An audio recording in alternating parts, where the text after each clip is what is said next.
오늘도 예배자리 가운데 오신 여러분들을 주님의 이름으로 축복합니다. 오늘 예배를 새롭게 두 번째 시간 태도가 중요하다라는 제목으로 하나님 말씀 함께 나누도록 하겠습니다. 오늘 이 시간 이 자리가 중요한 이유는 딱 하나입니다. 우리가 하나님을 예배하는 자리이기 때문에 그렇습니다. 우리가 이 시간 하나님 앞에 예배하는 자리, 다른 누군가를 예배하는 것이 아니라 살아계신 한 분, 그 하나님을 예배하는 자리이기 때문에 사실 이 자리가 너무나 중요한 자리입니다. 왜 예배하는 자리가 중요할까? 왜 예배하는 자리가 중요할까요? 예배의 자리가 중요한 이유는 우리가 예배에 실패하면 실패한 인생으로 끝날 수 있기 때문에 그렇습니다. 이것을 대표적으로 보여주는 사건이 창세기 4장에 나와 있는, 기록되어 있는 사건입니다. 가인이 그 동생 아벨을 죽이는 사건이, 인류 최초의 살인 사건이 창세기 4장에 기록되어 있습니다. 그런데 이 인류 최초의 살인 사건은 다른 일로부터 시작된 사건이 아닙니다. 그 사건은 자신의 예배가 하나님께 받아들여지지 않았을 때에, 다시 말해 자신의 그 예배에 실패한 인생이 결국 실패한 인생으로 끝나버린 그런 참담한 모습을 보여주는 장면이기 때문에 그렇습니다. 그런 의미에서 우리가 예배에 성공하고 승리하는 일이 매우 중요하다는 이야기를 말씀드리고 싶습니다. 바라건대 저는 여러분의 인생이 하나님 앞에 드려지는 그 예배 가운데 승리하는 인생으로 살아갈 수 있기를 주님의 이름으로 축복합니다. 우리에게 드려지는 예배가 하나님 정말 받으실 만한 예배가 되어지고, 우리의 평생의 삶을 통해 드려진 그 예배가 하나님 기뻐하시는 예배가 되어서 우리의 삶이 하나님 앞에 참 예배자로서 승리하는 삶을 살았다, 이런 고백이 우리 평생에 나올 수 있기를 간절히 바랍니다. 그렇다면 여러분, 우리가 예배를 드릴 때 이 예배 가운데 이 예배를 통해서 어떤 일들이 벌어질까요? 우리가 예배를 드리면 도대체 이 예배를 통해서 어떤 일들이 벌어지길래 이 예배에 성공해야 된다라고 이야기를 하고 예배에 승리하는 자들이 되어야 한다라고 말씀드리는 걸까요? 예배를 통해 어떤 일들이 벌어질까? 간략히 말씀드리면 만남의 사건이 벌어집니다. 만남의 사건. 어떤 만남의 사건일까요? 하나님과 우리가 만나는 그 만남의 사건. 이 예배를 통해서 우리는 하나님과 만나는 사건이 벌어진다라는 이야기입니다. 하나님을 만나는 일, 이것이 예배 가운데 일어나는 일입니다. 그래서 여러분, 우리가 하나님을 만난다라고 하는 이 사건을 우리가 제외하면 예배의 본질이 사라지는 것과 같은 것입니다. 예배의 가장 중요한 본질 가운데 하나는 우리가 이 예배를 통해서 살아계신 하나님을 만나는 일, 그것이 매우 중요한 일입니다. 그래서 여러분들이 이 예배 가운데 오셔서 예배를 드릴 때마다 여러분 마음속에 간절히 사모하고 기대할 것이, 간절히 기도할 것이 있다면 그것은 하나님, 내가 이 예배를 통하여 하나님을 만나기를 원합니다. 내가 이 예배를 통해 하나님을 정말 깊이 경험하기를 원합니다. 이런 고백과 기도가 우리에게 있어야 할 줄로 믿습니다. 그래서 지난 시간에 우리가 하나님이 우리 가운데 그렇게 다가오신다라는 말씀을 드렸습니다. 하나님이 우리 인생 가운데 다가오시고 다양한 사건들을 통해 우리에게 찾아오시는 이유와 목적이 어디에 있겠습니까? 우리를 만나기 위한 것, 그 만남 자체에 초점이 맞춰져 있다라는 이야기입니다. 그래서 우리가 어디서 무엇을 하든지 어떠한 위치에 서 있든 하나님은 우리에게 다가오셔서 우리를 만나주기를 원하세요. 특별히 이 예배를 통해서 하나님은 우리의 삶에 만남을 허락하시고 그 만남 속에서 하나님이 아름다운 역사를 이루어가기를 기대하신다라는 이야기입니다. 출애굽기 25장 22절에 보면 이런 말씀이 있습니다. 같이 한번 읽어볼까요? 시작. 거기서 내가 너와 만나고 속죄소 위 곧 근거기 위에 있는 두 그룹 사이에서 내가 이스라엘 자손을 위하여 내게 명령할 모든 일을 내게 이르리라. 여러분, 이스라엘 백성들이 출애굽을 하게 된 이후에 광야에서 본격적으로 하나님의 백성으로서의 삶을 출발하게 될 때에 하나님이 모세를 통해서 명령하신 것이 있는데, 바로 이 성막이라는 제도를 계획하시고 이 성막을 지어서 완성할 것을 모세에게 명령하셨습니다. 근데 이 방금 읽었던 말씀에 보면 거기서 내가 너와 만나겠다라고 말씀을 하셨는데, 여기서 말하는 거기서라는 곳은 바로 지성소를 이야기를 합니다. 그러니까 지성소는 성막 안에서도 특별히 하나님이 이스라엘 백성들과 만나기 위해서 특별하게 허락되어진, 특별하게 만들어진 장소가 바로 지성소입니다.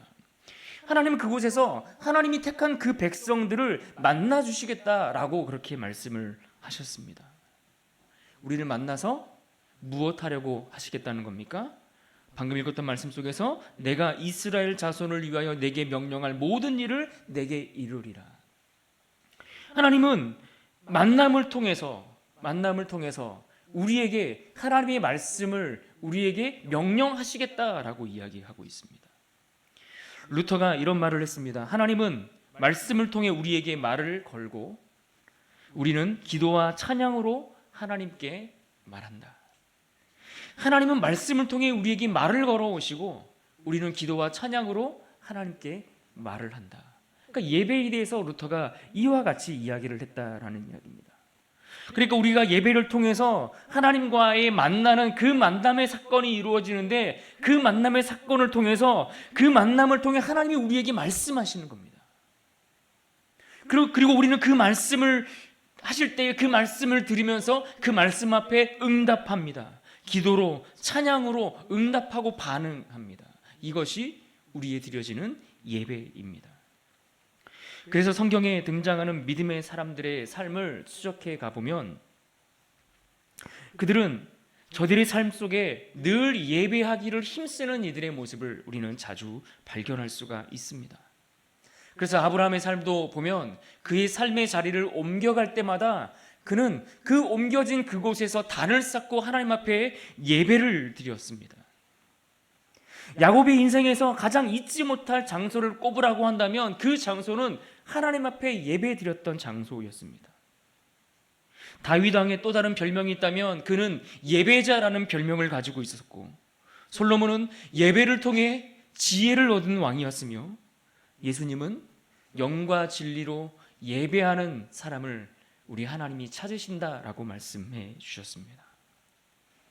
그리고 그 하나님은 오늘도 우리를 향해서 이 땅에 이 하나님을 예배하는 그 한 사람을 찾기를 원하십니다. 하나님 영과 진리로 오늘도 이 자리 가운데 하나님을 향하여 예배하는 한 사람을 찾으신다라는 이야기입니다.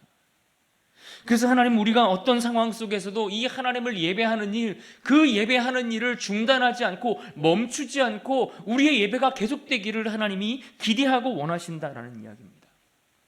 오늘은 날씨가 우중충하니까 넘어가고, 지난 한 주간 너무 피곤하고 힘들었으니까 넘어가고, 요즘 가정에 이런저런 문제가 많고 상황이 복잡하니까 잠깐 쉬어가고, 직장에서 어려운 문제들이 많으니까 잠시 또 넘어가고, 이러면 안 된다라는 이야기입니다. 우리가 어떤 상황에 처해 있든 어떤 문제 앞에 직면해 있든 우리가 하나님을 예배하는 일은 멈추지 말아야 하고 중단되지 말아야 하고, 어떠한 상황 속에서라도 하나님을 예배하는 일이 계속되어야 한다. 그래서 이 예배는 우리의 평생을 통해 하나님 앞에 드려야 할 우리의 사명이고 우리의 삶의 이유고 목적이 된다라는 이야기입니다. 하나님은 우리를 왜 지으셨습니까? 왜 우리를 하나님이 창조하셨을까요? 하나님을 예배하기 위해서, 하나님을 예배하고 그분을 즐거워하고, 그렇게 하나님과의 그 만남의 시간들을 통해서 하나님과 더 함께하는 시간들을 우리에게 허락하시려고 우리를 이 땅에서 창조하시고 우리에게 이 땅에서의 삶을 허락하신 것 아니겠습니까? 여러분, 예수님이 왜 이 땅에 오셨습니까? 예수님이 이 땅에 오신 이유는 우리로 하여금 하나님을 영원히 예배하는 예배자로 세우기 위해서 이 땅에 오셨다는 사실을 여러분 알고 있습니까? 그분이 오셨던 이유는 단 하나였습니다. 그 십자가 사건을 통해서 우리가 하나님을 진정으로 예배하는 예배자로 세우기 위해서 이 땅 위에 오신 것입니다. 예수님은 그 한 가지 목표를 가지고 이 땅에 오셔서 그분의 삶을 사셨고 그분의 사명을 다하기까지 그 어떤 것과도 타협하지 않았다는 것을 우리는 기억해야 합니다. 사탄의 시험 앞에서도 그 배고픔과 그 권력과 명예나 이런 것들을 믿기로 그분이 그것을 자신이 감당해야 될 그 사명을 포기하거나 고개를 숙이지 않으셨습니다. 예수님을 미워하고 반대하는 권력자들, 그들의 어떤 조롱이나 비난 앞에 숨지 않으셨고, 예수님을 사랑했던 그 제자들, 그의 사랑하는 제자들이 예수님을 떠났을 때에도, 심지어 십자가에 못 박히시는 그 순간까지도 우리 예수님은 열방이 하나님께 돌아와 예배하는 그 날을 꿈꾸며 그 십자가의 모든 고난을 참으셨다라는 이야기입니다. 왜 그렇습니까? 우리가 하나님 앞에 인간이 타락하고 범죄함으로 인해서 하나님과 우리 사이의 관계가 단절된 겁니다. 그 하나님과 우리 사이가 단절되었다는 이야기는 우리가 하나님과 만나는 일들이 불가능하게 되었다. 다시 말하면 하나님을 예배하는 일이 불가능하게 되었다는 거예요.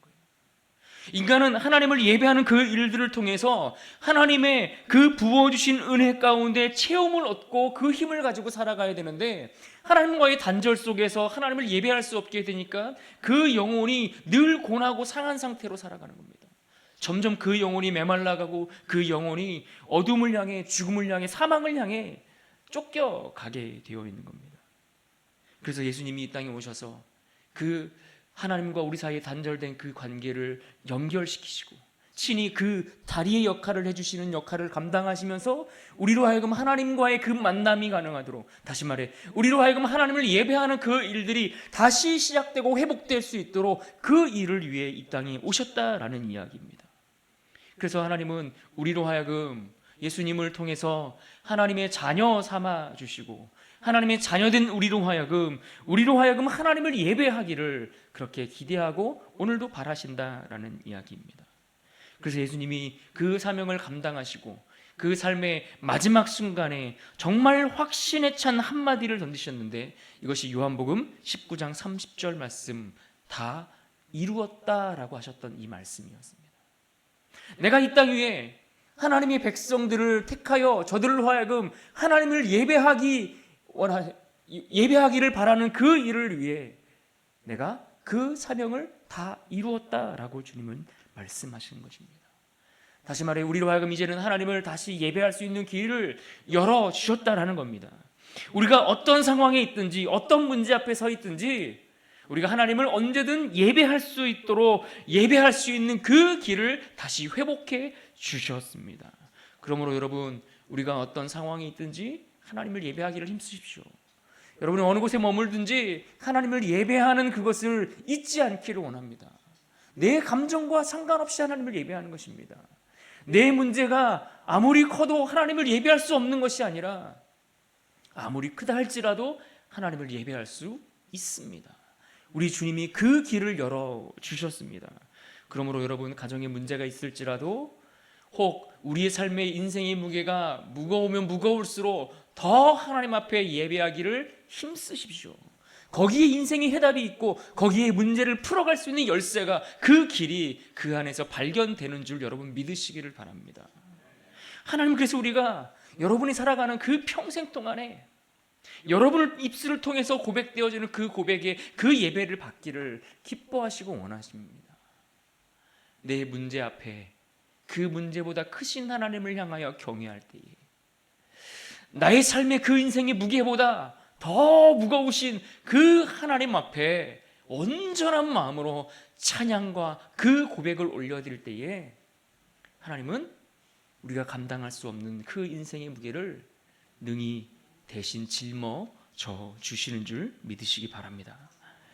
그런데 여러분, 정작 우리가 살아가는 이 삶의 환경들을 돌아보고 또 우리 주변을 둘러보면 그렇게 하나님의 사람들이 평생을 하나님을 온전히 예배하는 이들도 있지만, 종종 우리는 그 예배하는 일에, 평생 하나님만 예배하는 일에 실패하고 넘어지는 많은 이들을 볼 때가 있습니다. 마치 우리가 바닷가에 놀러가서 또는 해변에 놀러가서 종종 불꽃놀이를 할 때가 있는데 그런 모습과 같다라는 생각을 해봅니다. 가족들이든 연인들이든 같이 이렇게 바닷가에 놀면서 불꽃놀이 폭죽 가지고 이렇게 놀아본 경험들 있으실 겁니다. 폭죽에 불을 붙이면 하늘로 높이 이 불꽃이 아름답게 꽃을 피우는 그 장면을 보면 얼마나 아름답고 이쁘고 멋진지 모릅니다. 밤하늘에 비치는 그 불꽃을 보고 있노라면, 야, 너무나 이쁘다. 요즘 또 이렇게 뭐 불꽃 축제 같은 것도 많이 하지 않습니까?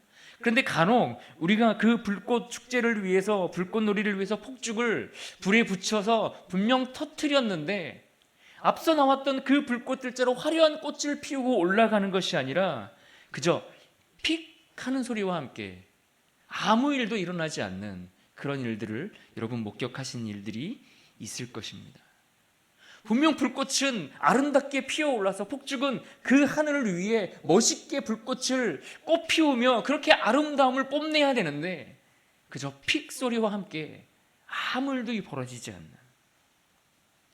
마치 우리 신앙생활 가운데 우리 신앙이 그렇게 끝을 맺는 이들이 적지 않다라는 겁니다. 멋지게 신앙생활을 시작했습니다. 출발했습니다. 마치 하늘을 아름답게 수놓는 그 불꽃처럼 화려하게 타오르는 듯 했습니다. 늘 하나님을 예배하는 삶으로 사는 듯 했는데 그의 인생의 마지막에 픽 소리를 내며 아무 일도 벌어지지 않는 것처럼 그렇게 사라지고 많은 이들이 얼마나 우리 주변에 많이 있는지 모릅니다. 하나님은 우리에게 진정으로 기대하고 원하시는 예배의 모습은 그처럼 일시적인 예배를 기대하시는 것이 아닙니다. 우리가 한두 번 드린 그 어떤 단회적으로 끝나버리는 일회성의 예배를 하나님께서 우리에게 기대하는 것이 아닙니다. 하나님 우리에게 기대하시는 예배는 일시적인 예배도 아니요, 일회성으로 끝나는 예배도 아니요, 진짜 우리를 통해 받기를 원하시는 예배는 우리가 신실한 태도로 늘 일관되게 우리의 평생토록 하나님을 예배하는 그러한 삶의 자세, 그러한 삶의 태도로 마지막까지 하나님 앞에 예배자로 서 있는 것, 이것을 하나님이 우리에게 기대하신다라는 이야기입니다. 그래서 하나님 앞에 가는 그날까지 내가 하나님 앞에 온전히 예배했습니다, 이 고백을 받기를 원하시고 그 예배를 받으시기를 원합니다. 나의 삶 전체를 통해 하나님 앞에 올려드리는 그러한 삶의 예배, 내 인생 전체가 하나님을 예배하는 삶이었습니다, 나의 삶 전체가 하나님을 예배하는 그 예배 자체였습니다 라는 것을 하나님께서 보기를 원하시고 그러한 삶을 받기를 원하신다라는 이야기입니다. 오늘 사도 바울이 우리가 함께 읽었던 본문 말씀을 보면 정말 놀라운 고백을 하는 것을 우리는 들을 수가 있습니다. 오늘 본문 7절 말씀을 다시 한번 읽어볼 텐데요, 우리 7절 말씀 같이 한번 읽겠습니다. 시작.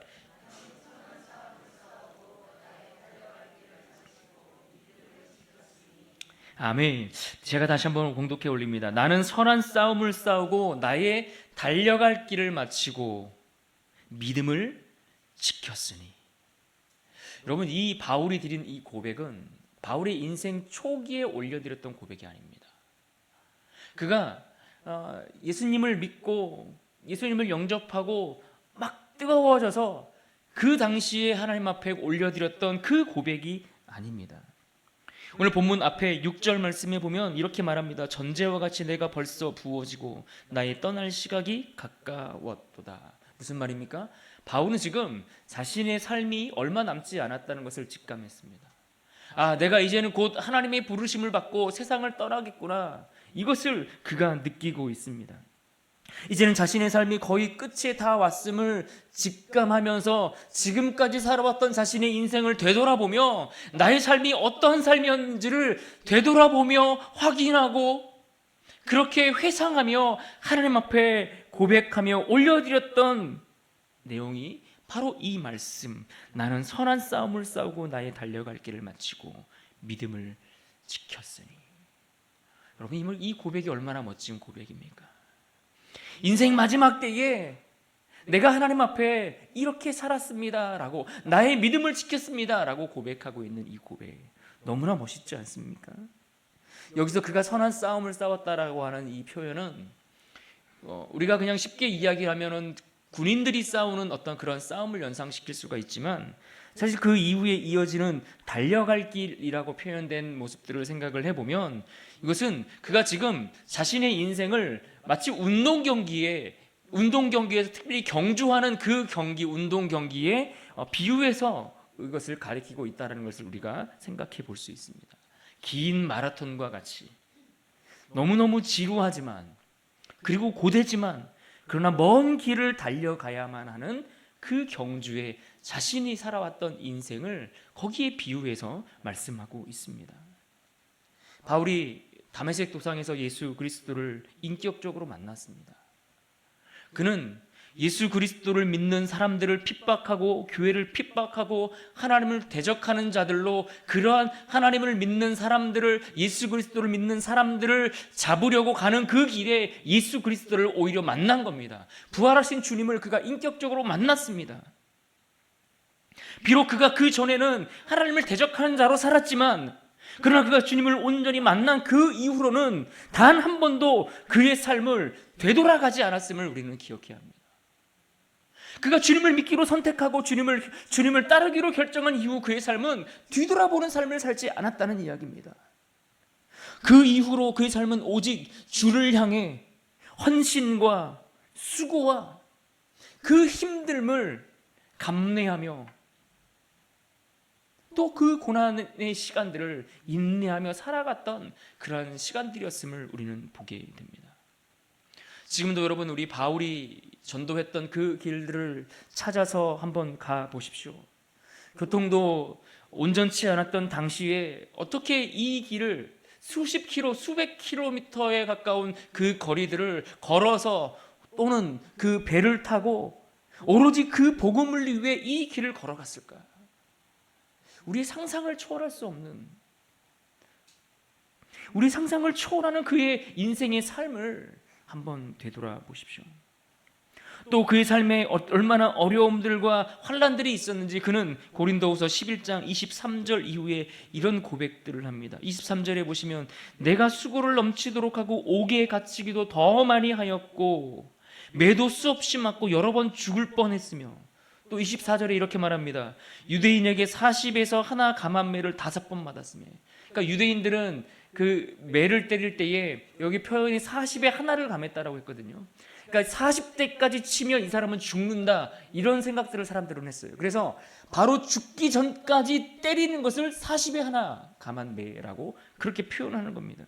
그런데 죽을 그 문턱까지 가는 그 매를 5번이나 맞았다고 이야기하지 않습니까? 25절에 3번 태장을 맞고 1번 돌로 맞고 3번 파선하고 일주일을 깊은 바다에서 지냈고, 26절 여러 번 여행하며 강의 위협, 강도의 위험, 동족의 위험, 이방인의 위험, 신의 위험, 광야의 위험, 바다의 위험, 거짓 형제의 위험을 당하고, 27절 같이 한번 읽어볼까요? 시작. 또 수고하며 애쓰고 여러 번 자지 못하고 줄이며 목마르고 여러 번 굶고 춥고 헐벗었노라. 여러분, 바울의 삶을 보십시오. 그 고난과 역경의 시간들을 오직 복음을 위해 살아왔던 그 숱한 어려움 중에 그 어려움의 시간들을 다 지내오면서 이제는 하나님의 부르심 앞에 서 있는 그의 인생 마지막 순간에 그는 뭐라고 얘기합니까? 내가 믿음을 지켰다라고 고백하고 있는 겁니다. 내 인생이 평탄하지 않았고 결코 순탄하지 않았지만 하나님이 나로 하여금 그 믿음을 지키게 하셨다. 그래서 나로 하여금 의의 면류관이 예비되었다라고 8절에 말씀하죠. 이 예비될 것이다 라고 표현한 것이 아니라 현재 이미 내게 그 예비된 면류관이 내게 주어졌다라고 그는 그렇게 확신하며 고백하고 있습니다. 끝까지 신실하게 내가 하나님을 예배하는 그 믿음의 삶을 살았습니다라고 그는 고백하고 있는 겁니다.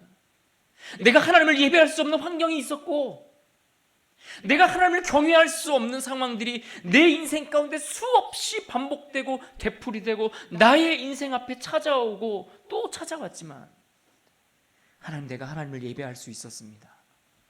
내가 그 순간에도 하나님을 향하여 경외하는 그 고백 속에 하나님을 예배할 수 있었습니다.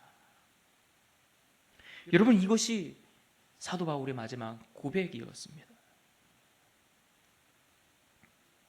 여러분, 넘어지고 쓰러지고 마지막에 그렇게 픽소리 내며 사라지는, 그렇게 하나님을 마지막까지 예배하는 일에 실패하는 이들은 그들에게 능력이 부족해서일까요? 아닙니다. 그들에게 은사가 부족해서일까요? 그렇지 않습니다. 끝까지 신실한 태도로 하나님을 예배하는 삶을 사는 비결, 그 비결은 우리의 겉으로 나오는 태도 속에서 결정되어지는 것이 아니라 우리 마음 속에 담고 있는 우리의 삶의 태도가 무엇인지가 결정하는 것입니다. 내 마음 중심에 내가 무엇을 품고 살아가고 있고 내 마음 깊은 곳에 무엇을 가득 채우고 살아가는가, 내 마음의 태도가 우리가 평생을 하나님 앞에 예배하는 자로 살 수 있을 것인가 아닌가를 결정할 수 있다는 이야기입니다. 그러니까 우리의 속사람이 우리의 겉으로 보여지는 것보다 우리의 속사람이 지금 하나님과 어떤 친밀한 관계를 유지하며 살아가고 있는가, 나는 정말 하나님을 존중하는 태도를 가지고 내가 서 있는가, 나의 중심이 진짜 하나님을 경외하는 그 마음을 가지고서 내가 살아가고 있는가, 내 속사람을 점검해 봐야 알 수 있다는 이야기입니다. 내가 매일매일 살아가는 그 삶의 자리 속에서 우리가 겉으로 주일날 나와서 예배드리는 그 모습 말고 매일매일 살아가는 그 일터 속에서 내가 어떠한 마음을 가지고 살아가는가, 내 삶에 살아계시는 그 하나님이 어떤 의미인지를 우리 마음은 정확히 알고 있지 않습니까?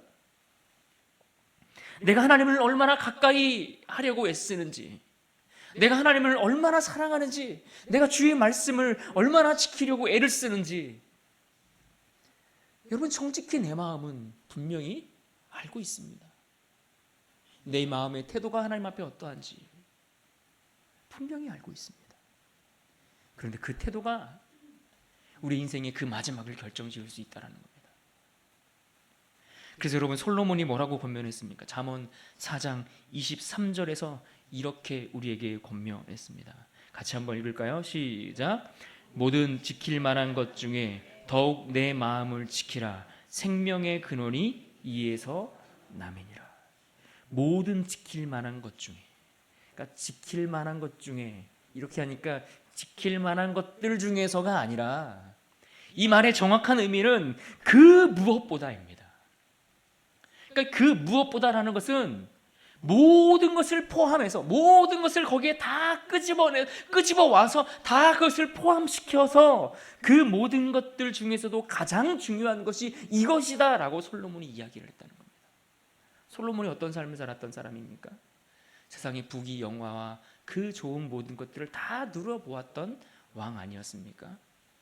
근데 그가 우리에게 권면하기를 뭐라고 이야기하냐면, 너희가 이 땅을 살아가면서 이 세상에서 너희가 계산할 수 있는 모든 것들을 다 끄집어 와서 그것들을 다 포함시켜 놓고서 그 중에서 가장 중요한 것이 무엇인지를 하나 기억을 해야 되는데, 그것이 바로 내 마음을 지키는 것이다 라고 이야기를 했다는 겁니다. 왜요? 우리 마음 속에서 생명의 근원이 시작되기 때문에. 사랑하는 여러분, 우리의 마음속은 지금 무엇들로 채워져 있습니까? 내 마음의 중심은 정말 무엇들로 가득 차 있을까요? 그 무엇보다 너는 내 마음을 지키라. 그 어떤 것보다 중요한 일이 우리의 마음을 지키는 것이다 라고 했는데, 여러분의 마음을 잘 지키고 계십니까? 우리가 예배할 때는 우리의 마음이 하나님께 온전히 드려진 것 같은데, 막상 돌아서서 이 교회 예배당을 벗어나서 우리의 삶의 자리로 들어가 보면 내 마음은 어디에 가 있습니까? 무엇이 내 마음을 주위 흔들고 붙들고 나를 두려움과 염려 가운데 나를 몰아가고 있습니까?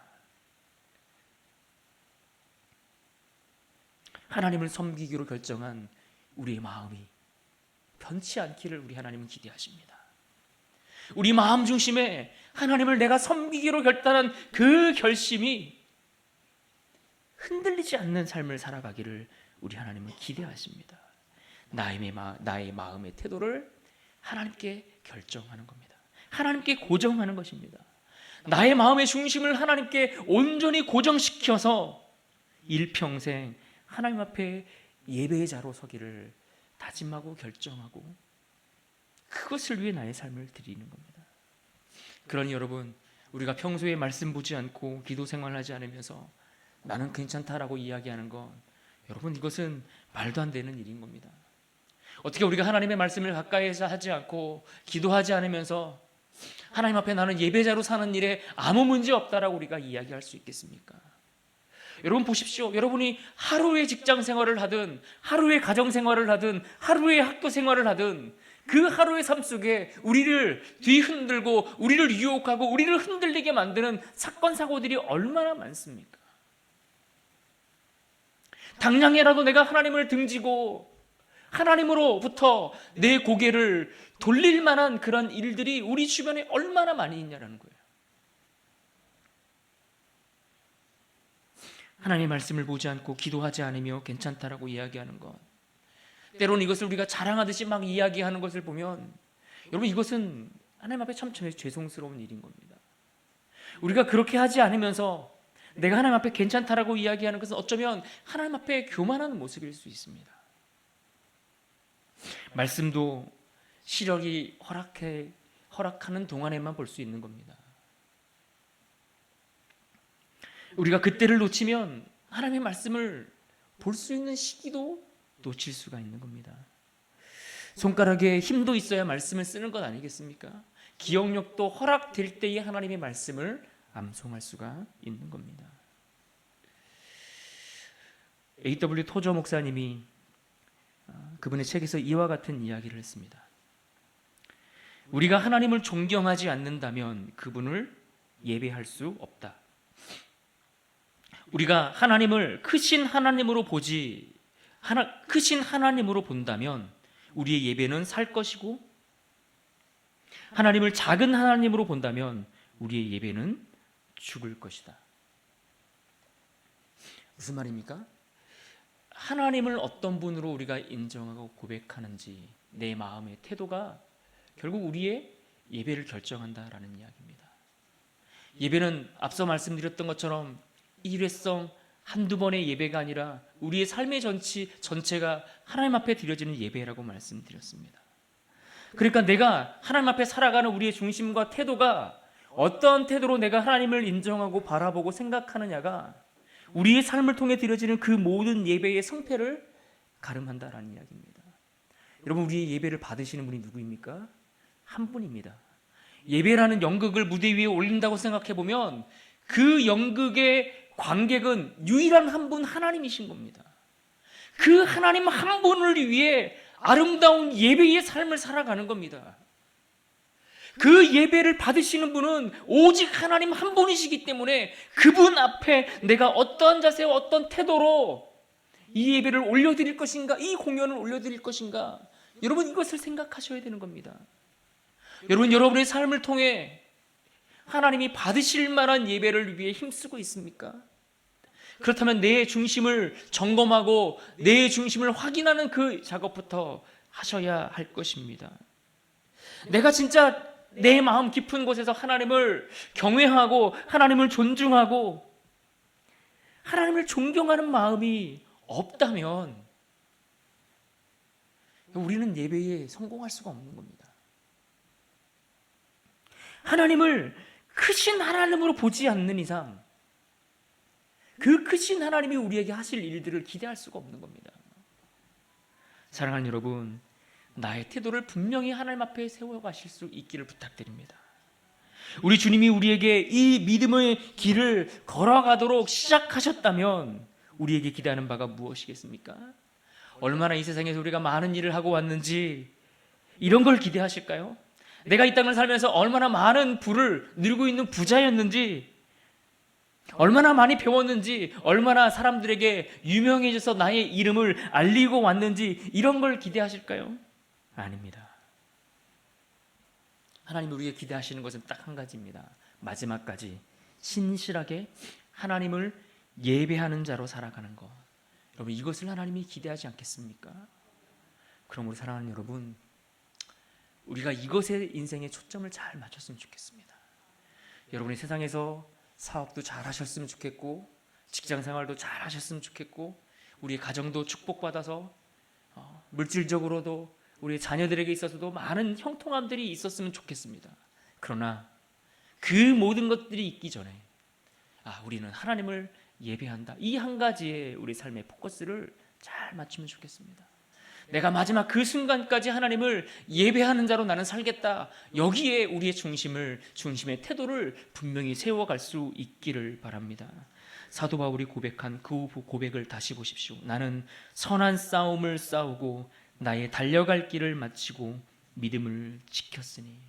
여러분, 사도 바울의 이 고백이 우리 삶의 마지막 고백이 될 수 있기를 주님의 이름으로 축원합니다.